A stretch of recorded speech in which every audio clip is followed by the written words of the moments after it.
बिस्मिल्लाहिर्रहमानिर्रहीम अस्सलाम वालेकुम। मुबशर सदीक आपकी खिदमत में हाजिर है। अल्हम्दुलिल्लाह ये गंदम काश्त हुई है और गंदम जो है वो तकरीबन 10 से 15 अप्रैल तक आएगी मार्केट में। ये जो काश्त हुई है और पूरे मुल्क में इस वक्त जो है वो आटे का गंदम का बहरान है और आटा जो है वो 160 से 170 रुपए किलो तक जा पहुंचा है। तो जब जिमीदारों ने गंदम सेल की थी उस वक्त जो रेट था वो था 2100 रुपए मन। 40 किलो 2100 रुपए में बेची थी हम लोगों ने। और वो किलो के हिसाब से कितनी बनती है, 2100 डिवाइड करेंगे हम 40 पे और ये रेट आ गया जनाब 52.50 पैसे, यानी कि 52 से 53 रुपए किलो गंदम हमसे खरीदी गई थी। खा वो गवर्नमेंट ने खरीदी है या दूसरे लोगों ने खरीदी है, जिमीदारों ने इस रेट पे बेची थी। अभी हम जो गंदम लेके जाते हैं मशीन पे और पिसवाई उसकी करवाते हैं उसका रेट है 300 रुपए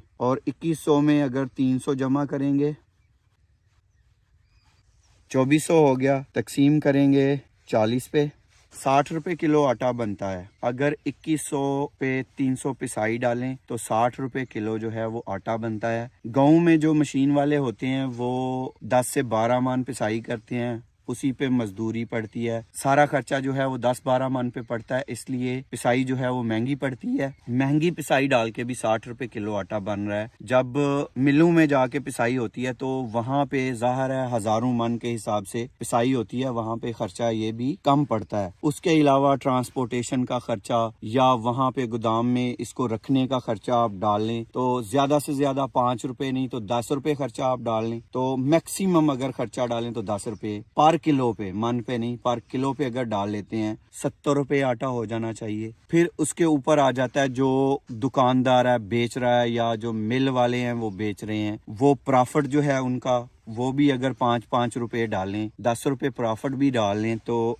80 रुपए हो जाएगा। 80 रुपए पर केजी आटा हो सकता है, इससे ज्यादा नहीं होना चाहिए। जितना मर्जी प्रॉफिट और खर्चा हो जाए यही बनता है जिस रेट पे हम लोगों से या जमींदारों से गंदम खरीदी गई थी। जिमीदार सारा खर्चा करने के बावजूद भी 52.50 में बेच रहे हैं। तो अब देखते हैं कि जिमीदार जो हैं वो 1 एकड़ पे खर्चा कितना करते हैं और 1 एकड़ से गंदम कितनी हासिल होती है उनको। तो सबसे पहले जो खेतों में हल चलाते हैं वो है 6000 रुपए एक दफा हल चलाने में लगते हैं और 3 दफा हल चलती है। 18,000 हो गया, 18,000 जमा। और ये खेत में हल चलाने का खर्चा है। उसके अलावा खाद डाली जाती है। खाद जो है वो डीएपी का अभी का जो रेट चल रहा है वो 12,500 रुपए है। यूरिया का 3,000 है। 6,000 का यूरिया, 2 बोरी यूरिया डलती है और 1 बोरी डीएपी। 12,500 की डीएपी है, 12,500। 2 तोड़े यूरिया के 6,000 वो हो गया 3-3 के 36,000। बीज जो डालना है वो 50 किलो 1 एकड़ में बीज डलता है, वो भी आप लगा लें 2100 के हिसाब से ही लगा लें तो तकरीबन 2500-2600 का भी बीज लगा लें आप, जमा 2600। उसके अलावा जो जड़ी बूटी मारने के लिए स्प्रे की जाती है वो 4,000 की। उसके अलावा जमींदारों के हालात आप देख लें और 4 पानी तो गंदम को लगते हैं। 1 पानी जब गंदम काश्त करनी होती है तो मॉइस्चर पूरा करने के लिए खेत को वो लगाया जाता है। टोटल 5 पानी लगते हैं और हर पानी में आप 10 लीटर फी एकड़ का डीजल लगाएं तो 50 लीटर डीजल हो गया। ये बन गया जी 43,100 रुपए। और अब हम हिसाब कर लेते हैं डीजल का। डीजल का 230 हम रेट लगाते हैं, 230 ज़रब देंगे 50, 11,500 ये खर्चा है पानी का। तो जमा करेंगे फिर 43,100 ये आ गया। इसके अलावा 5,000 रुपये जब आप गंदम की कटाई करवाते हैं हार्वेस्टर से उसका खर्चा आता है, जमा 5,000। और फिर गंदम को घर ले जाना होता है 1,000 रुपये उसका किराया।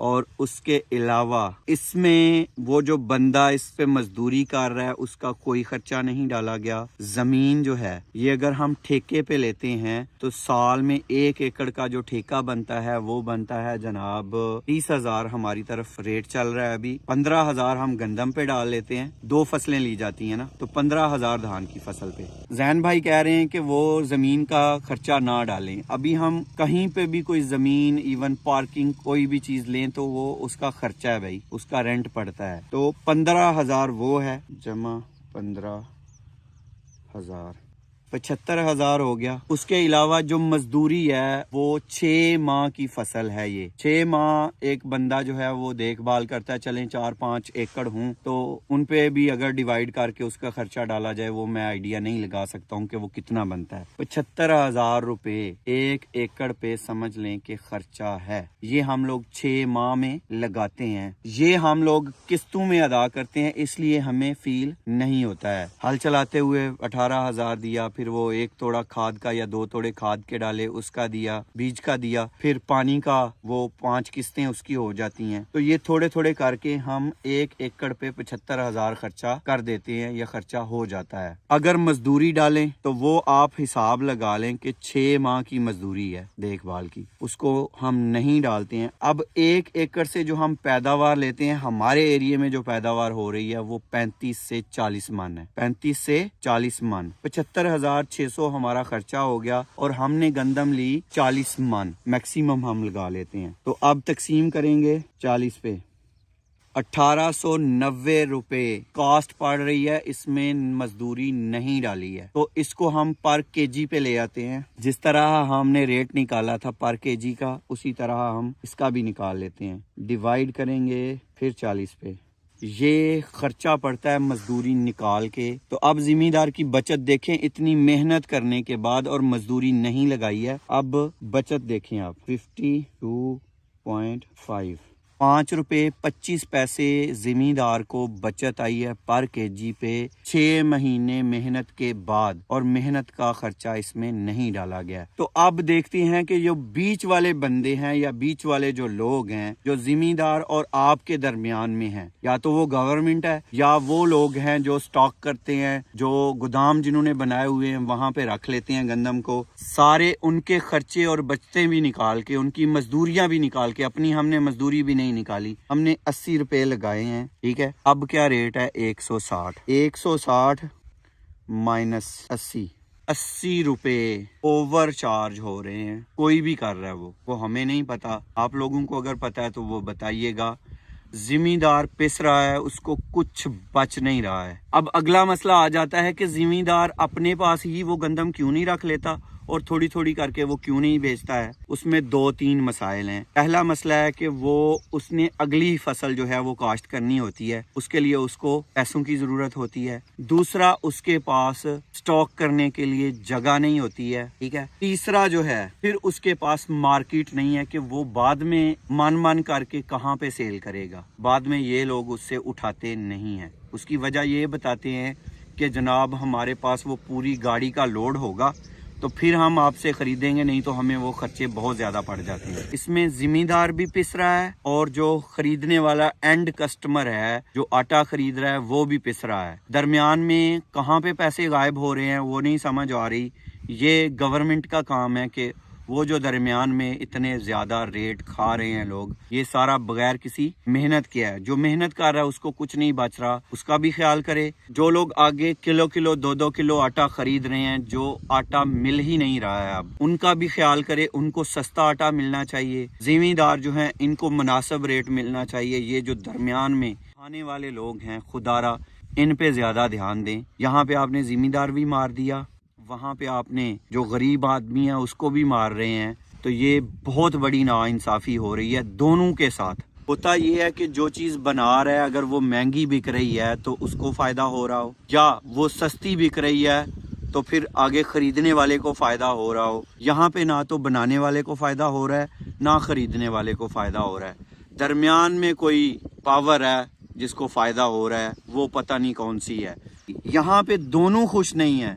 जिसने गंदम की पैदावार की वो भी खुश नहीं है, जिसने एंड पे आटा खरीदा वो भी खुश नहीं है, क्योंकि दरमियान में जो गैप आ रहा है रेट का वो बहुत ज़्यादा है। तो मेरा बात करने का मकसद ये था कि जो लोग शहरों में रहते हैं या जो गंदम नहीं उगाते हैं उनको होगा कि ये जो गंदम उगाते हैं वो लूट रहे हैं। ऐसा कुछ नहीं है, वो भी लूट रहे हैं और आप लोग भी लूट रहे हैं। अल्लाह ताला उन सब को हिदायत दे जो भी इसमें मुलव्वस हैं। बाकी सूरत हाल कोई भी नहीं है।